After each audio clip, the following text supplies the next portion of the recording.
بسم الله الرحمن الرحيم لا حول ولا قوة إلا بالله العلي العظيم الحمد لله رب العالمين وصلى الله على سيدنا ونبينا أبي القاسم المصطفى محمد اللهم صل على محمد وآله الطيبين الطاهرين لا سيما بقية الله في الأرضين أجل الله تعالى فرجه الشريف وجعلنا من أعوانه وأنصاره اللهم أخرجني من ظلمات الوهم وأكرمني بنور الفهم اللهم افتح علينا أبواب رحمتك وانشر علينا خزائن علمك برحمتك يا أرحم الراحمين.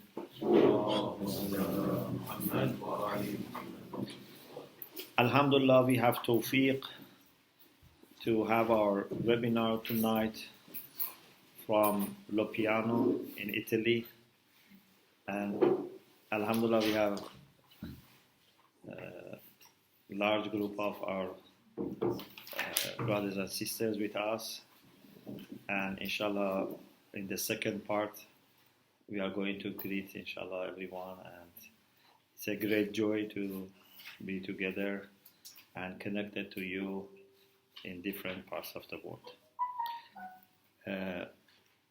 As you remember, we were talking about anger, and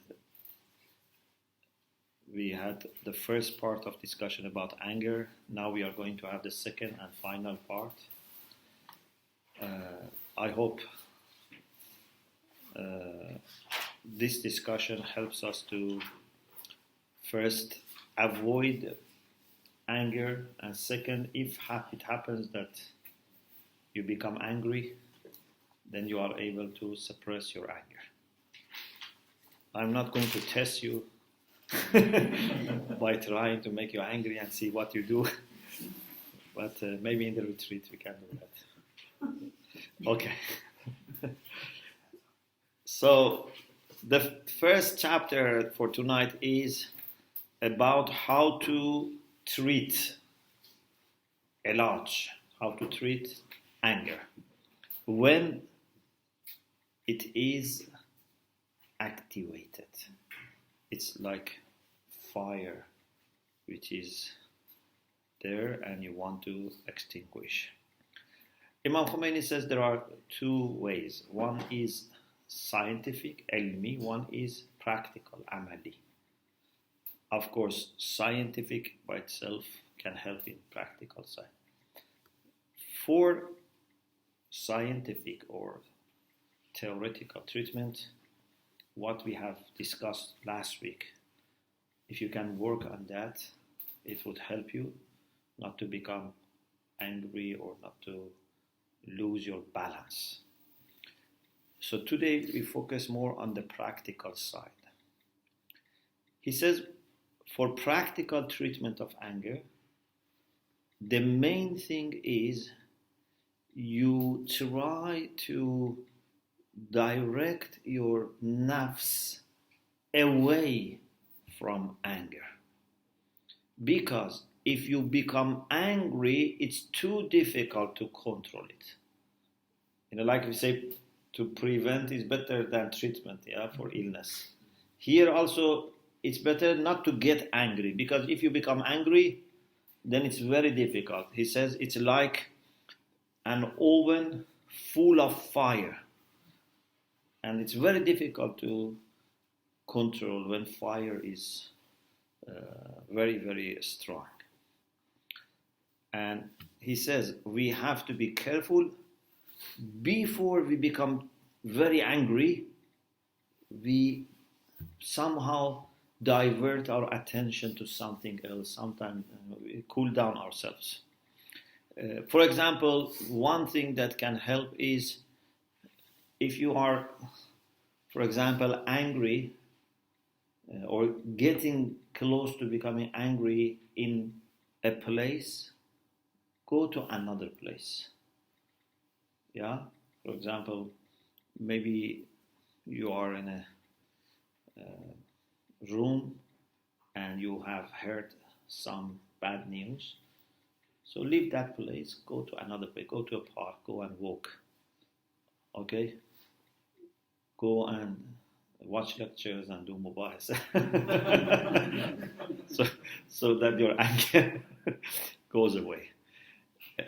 If you are standing, you can sit. If you are sitting, you can stand. So basically change your condition.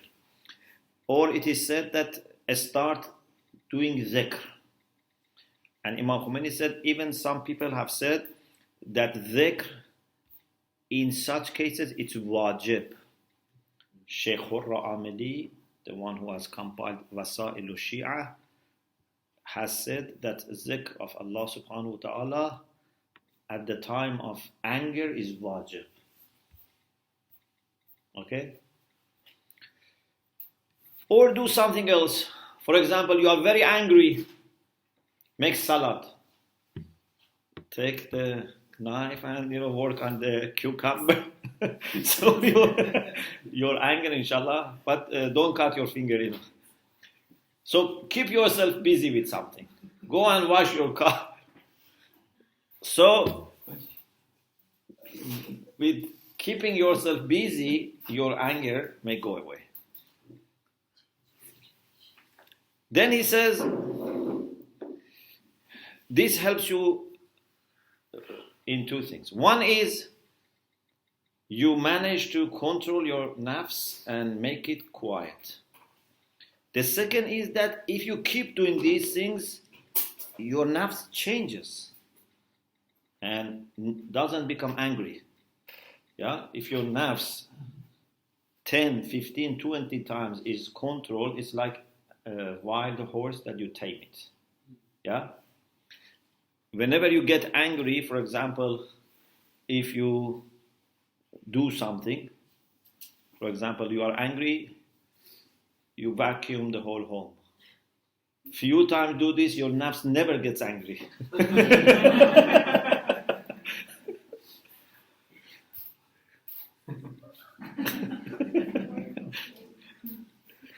In Kafi, there is hadith from Imam Baqir alayhi salam.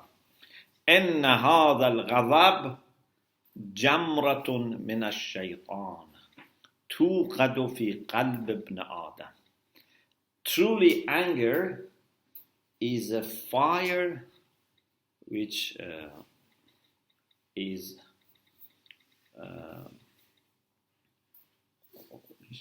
breaking out, we can say, for fire. Yeah. In the heart of the son of Adam, it means human beings. وَإِنَّ أَحَدَكُمْ إِذَا غَضِبَ إِحْمَرَّتْ عَيْنَاهُ وَانْتَفَخَتْ أَوْدَاجُهُ وَدَخَلَ الشَّيْطَانُ فِيهِ. When you become angry, your eyes become red, your blood container vessels become wider. Shaitan basically comes to you. Okay? Maybe you sometimes don't feel any difference because Shaitan was already there, but at least Shaitan becomes more comfortable, finds more space. فَإِذَا خَافَ أَحَدُكُمْ ذَلِكَ مِنْ نَفْسِهِ. If one of you has fear of this happening to him, فَلْيَلْزَمِ الْأَرْضِ. Then should be attached to the earth. Maybe means sit. Do something to make you, fixed and attached to the earth so that you don't do something bad. فَإِنَّ الرِّجْزَ الشَّيْطَانِ لَيَذْهَبُ عَنْهُ عِنْدَ ذَلِكَ. Then the dirty actions and effects of shaitan will go away. We have another hadith that ذُكِرَ الْغَضَبْ عند أبي جعفر عليه السلام. There was a discussion about anger in the presence of Imam Baqir عليه السلام. فقال إن الرجل ليغضب فما يرضى أبدا حتى يدخل النار. Sometimes someone becomes angry and would not be satisfied till he goes to hell. For example, maybe someone has made him angry then he would not stop unless ruins that person's reputation, unless, I don't know, damages that person's family, or kills him, whatever. So it means that he would not be stopping unless he totally endangers his faith and puts himself in hell. فَأَيُّمَا رَجُلٍ غَضِبَ عَلَىٰ قَوْمٍ وَهُوَ قَائِمٌ فَلْيَجْلِسْ مِنْ فَوْرِهِ ذَلِكَ. Every person who becomes angry over some people, if he is standing up, he should sit. مِنْ فَوْرِهِ ذَلِكَ. Immediately, he should sit. فَإِنَّهُ سَيَذْهَبُ عَنْهُ رِجْزُ الشَّيْطَانِ. After that, this impurity of shaitan will go away. And there is something also interesting. So one is general. Whenever you are angry, change your condition. Sitting, for example, if you are standing, going another place, do something else. And there is another thing which is very interesting. Imam Baqir alayhi salam says, أَيُّمَا رَجُلٍ غَضِبَ عَلَى ذِي رَحِمٍ. If you are angry with one of your kinship, for example, you are angry with your brother, with your nephew, with your father, with your son, with your uncle, or for sisters, for example, you are angry with your sister, or even, for example, mother and son. People who have rahim, kinship, hadith says, if you are angry with someone who is your rahim, go close to that person and touch him. Because rahim, after touching, becomes calm. So if you have any issue with, for example, your father, brother, son, uncle, just hug them and embrace them. أَيُّمَا رَجُلٍ غَضِبَ عَلَى ذِي رَحِمٍ فَلْيَدْنُ مِنْهُ. If someone gets angry with respect to kinship, should get close to that person, فَلْيَمُسَّهُ. Then should touch that person, shaking hand or hugging or things like this. فَإِنَّ الرَّحِمْ إِذَا مَسَّتْ سَكَنَتْ. Rahim has this condition that when you touch, it becomes quiet and calm. It's amazing. So sometimes when you are very angry with your, for example, I don't know, children or whatever, then just touch them. You see, things become much easier. Even I think friends are like this, but rahim is of course more. When two friends have a problem with each other, if they shake hand, it's very helpful. Unfortunately, when we have problems, we don't even meet, we don't even talk, and the problem gets worse. Maybe one reason in masjid, we shake hand, or when we meet mu'minin, shake hand, there's so much emphasis on shaking hand, and that, for example, sins drop, or Allah would shake hand with the one who has greater love for the other, because these physical touch or meeting and talking, having productive communication can be very helpful. Yes. There is a hadith that our Sunni brothers have mentioned, that Rasulullah sallallahu alaihi wasallam,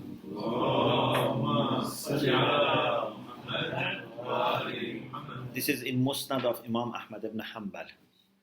كان رسول الله إذا غضب وهو قائم جلس. When Rasulullah, if he was getting angry, if he was standing, he sat. وإذا غضب وهو جالس. And if he was sitting, according to this hadith, اضطجع.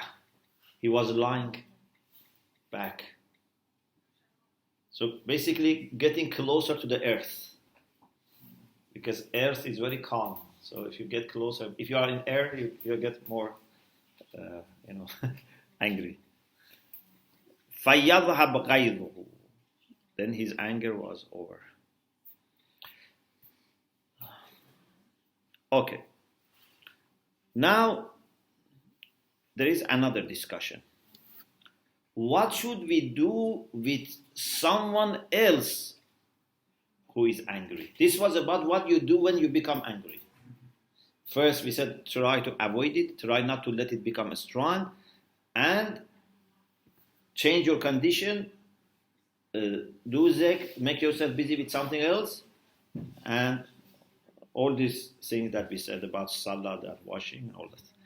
But what about if someone else is angry and you want to control that person? You don't have chair? Okay, you're not angry. Okay. Okay. So, if someone else is angry, what do? Because if you are angry and you want to control yourself, okay, it's possible. But even yourself, we said, let's not get to the stage of you're really angry, because it's very difficult. But if someone else is angry, it's very difficult. Because whatever you want to say or explain can actually make them even worse. So, Imam Khomeini says, first try not to let them become angry. Unfortunately, some people keep talking, and then make the other person angry, and then they want to control. So if you know someone is going to become angry, don't get close. For example, if you know this person, after 5 minutes gets angry, so never discuss more than 4 minutes with this person. Yeah, so with experience, you should know when and how someone gets angry, and try just to avoid that, because then after that, no benefit. So try to avoid. Or if, for example, it's not about you. For example, someone is, talking about his problems at work or his business, and, then all of a sudden gets angry. Try to divert their attention to something else, so that they don't become angry. But if becomes angry, Imam Khomeini says it's very difficult. Maybe the only thing that can help them is to frighten them. Frighten them of someone or something which they fear from. For example, if they have a boss that they are afraid, because as we said before, and here also he says, people become angry when they are with the people who are either at their level or lower than them. Yeah, and this is why in home we get more angry, easily, because at home we are relaxed. But when you are at work or a place that you might be watched, yeah, you are very much controlling yourself. So if someone is angry, then you can say, if you do this, and for example, the people that he fear, if they know, it would be bad for you, or things like this.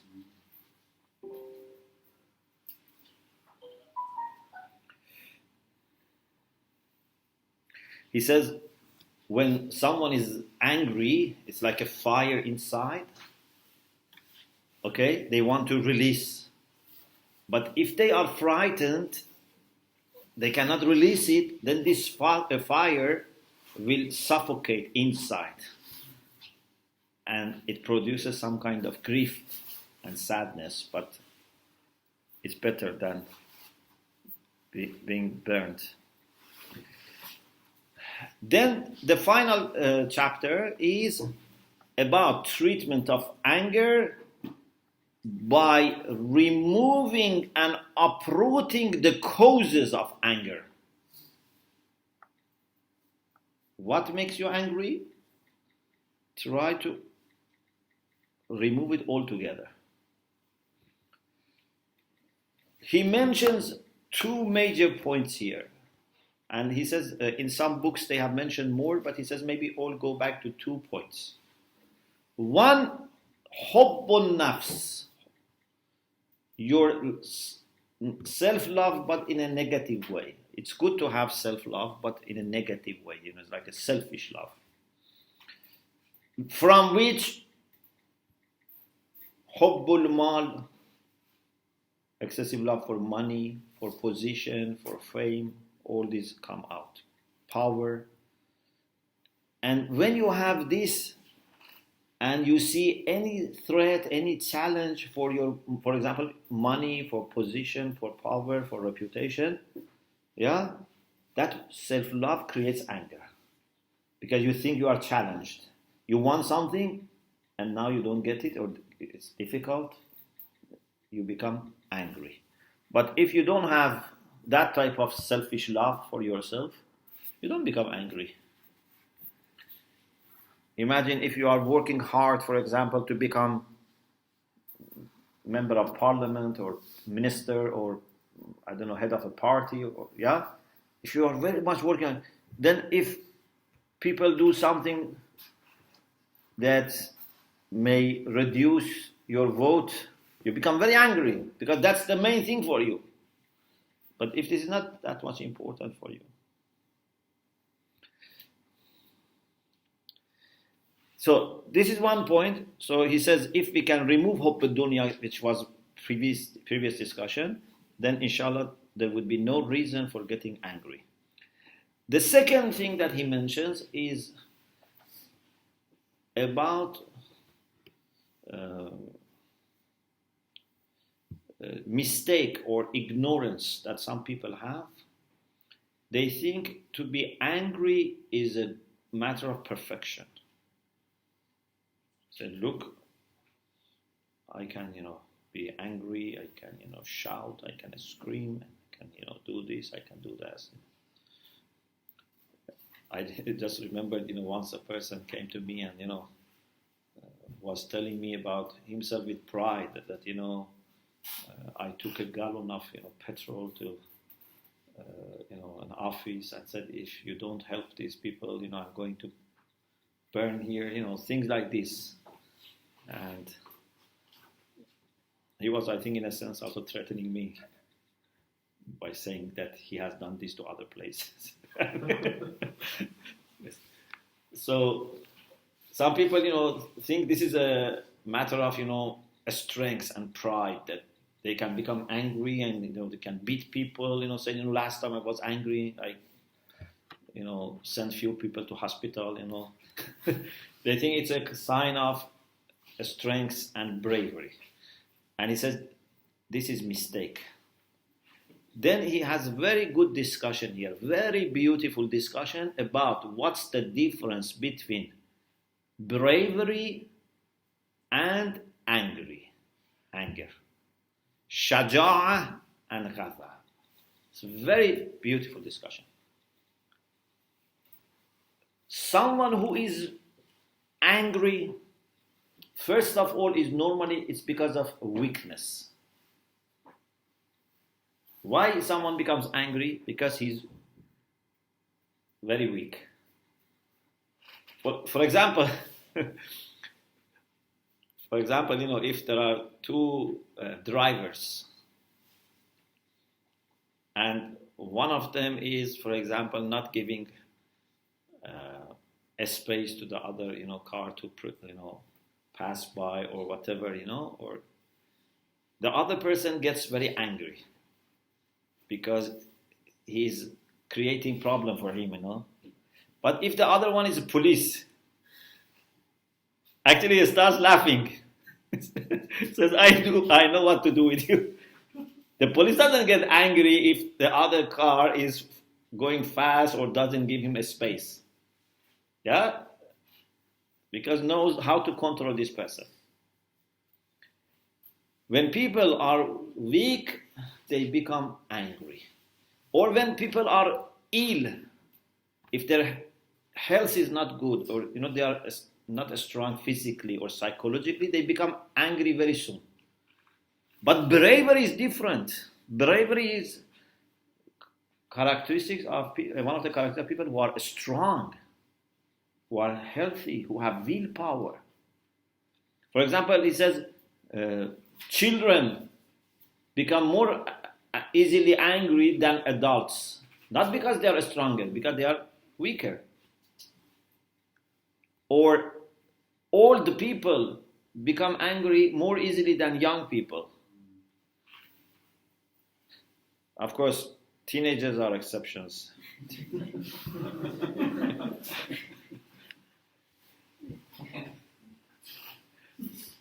So, bravery is a matter of strength. Those who are angry, their aql is not guiding them, directing them. They do things that later regret. Even the way their face looks becomes very dirty. It's not dirty, ugly. You know, if you look at yourself when you are angry in mirror, but someone who is brave, is calm, is confident, remains rational, considers all his options. Someone who is angry doesn't see too many options. Someone who is angry just goes for the fast and quickest and harshest option. But someone who is brave takes time. What options I have? What positive or negative points are there? Yeah. So, sometimes he doesn't do anything. Sometimes a brave person decides not to do anything. Sometimes a brave person like Amir al-Mu'minin doesn't go for war because he is brave. Sometimes he goes because so brave is not always going to war. Sometimes 25 years you have to remain silent. Imam Hassan alayhi salam is brave, but still he accepts peace treaty or ceasefire. So there is a big difference between shaja'a, bravery, and anger, and we should not make mistake. Especially the one who is brave remains rational and has tranquility. But the one who is angry is not acting rationally, has no tranquility, is always worried, stressful. Bravery is one of the characteristics of prophets and awliyaullah, is a virtue, but anger can be very destructive. Of course, as we said last week, anger is not altogether bad. In principle, it's good that we have such thing. Otherwise, we would not have defended ourselves or whatever. But excessive anger or going out of control is very bad. After these two, he says, some people have mentioned other things. For example, they said ujb, pride, insisting too much on something, mizah, sometimes joking can cause anger. Yes? You may joke with some people that they don't like,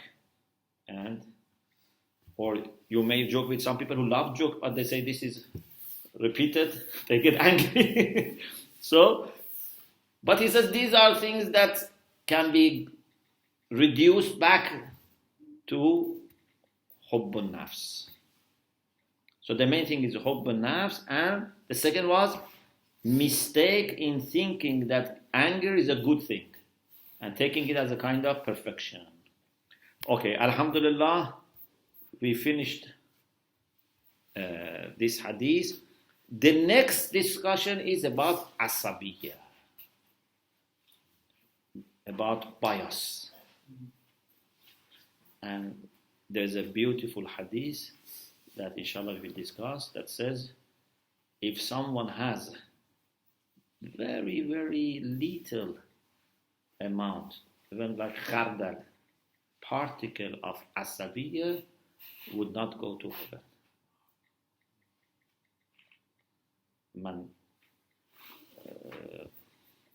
Let me give you also the hadith so that you can reflect on it, inshallah.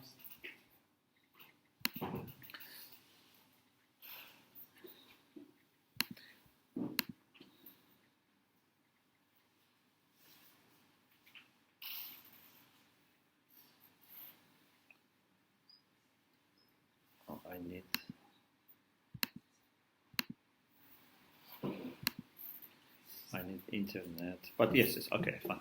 Okay, this is the hadith. من كان في قلبه حبة من خردل من عصبية.